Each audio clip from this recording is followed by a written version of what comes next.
আসসালামু আলাইকুম। আমি ইস্পাতজাহান নিবা হবিগঞ্জ থেকে বলছি।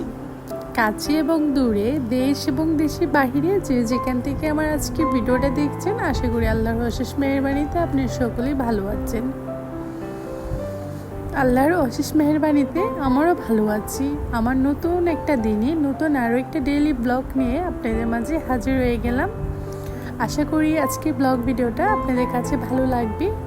অনেক দিন ধরেই ভাবতেছিলাম যে বিদেশি স্টাইলে পুডিং রান্না করব, কিন্তু সময় বের করতে পারি না, তো তার জন্য আর বানানো হয় না। আজকে আর কি সময় বের করেছি, তো ভাবলাম আজকেই বানিয়ে ফেলি, দেখা যাক এটা কেমন হয়।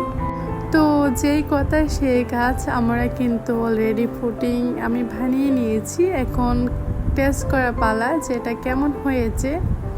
দেখলাম যে মোটামুটি আলহামদুলিল্লাহ ভালোই হয়েছে। তারপরের দিন আমার বোন জামাই এখানে আবার তরমুজ এনেছে, তো আমি আবার তরমুজটা একটু বেশি পছন্দ করি। এক কথায় বলতে চাইলে আমি তরমুজ লাভার। তরমুজটা অনেক মিষ্টি ছিল, যে এখন যে মিষ্টি হবে সেটা আমি ভাবিনি। আমি ভেবেছি যে মিষ্টি হবে না। আমার বোন সকালেই রান্নাবান্না শুরু করে দিয়েছে, তার কারণ হচ্ছে আমি আজকে চলে যাব আমার শ্বশুর বাড়িতে।